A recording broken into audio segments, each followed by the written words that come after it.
My name's Amna Giurgiu and I'm the Recruitment and Equalities Manager for Glasgow Life. Probably the biggest risk that I took was the first risk I ever took, which was to speak up.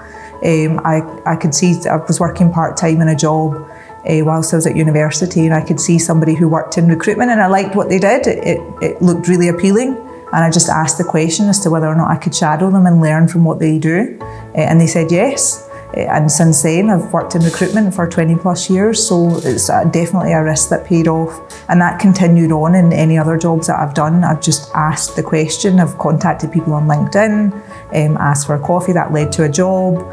Started in a job where my line manager was no longer going to be starting, I asked for the promotion. So just asking and kind of ignoring the person in your head that says you shouldn't ask the question. Something that I've always said to colleagues that I work with is that an organisation isn't a person. Doesn't have DNA. It can't look at you and see that you're exhausted, you're tired, you're burnt out, how much your friends and family mean to you. So you really need to take accountability for managing your time. Yes, having a good manager is really, really important, but utilising the tools that the organisation has, for example, flexible working. So I have the privilege of picking up my son from school 3 days a week, and that's because of the flexible working approach that Glasgow Life have. But also for me, faith is incredibly important. As a practicing Muslim, I pray 5 times a day. So taking time out sometimes in the shorter days, 2 times a day in the working day to pray. So having some time to be mindful and centre myself for the rest of the day allows you to put things into perspective, and absolutely making sure you switch off your work phone and your laptop at the end of a working day is really key.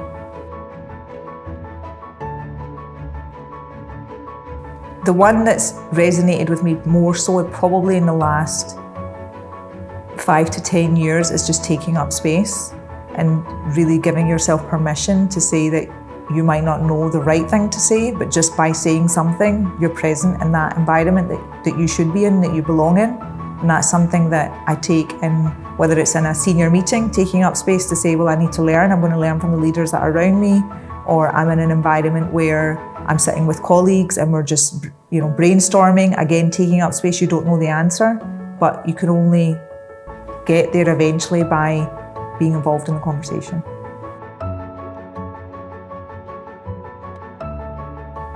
Don't wait for perfection, just go for it, take up space, start learning, ask questions, be curious.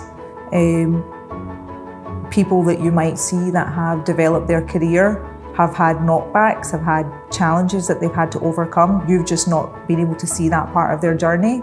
And the people that are sitting in front of you that you might stumble your words over, you might get something wrong, are not going to be a part of your career 5, 10, 15 years from now. So don't be so short-term focused, think about the long term.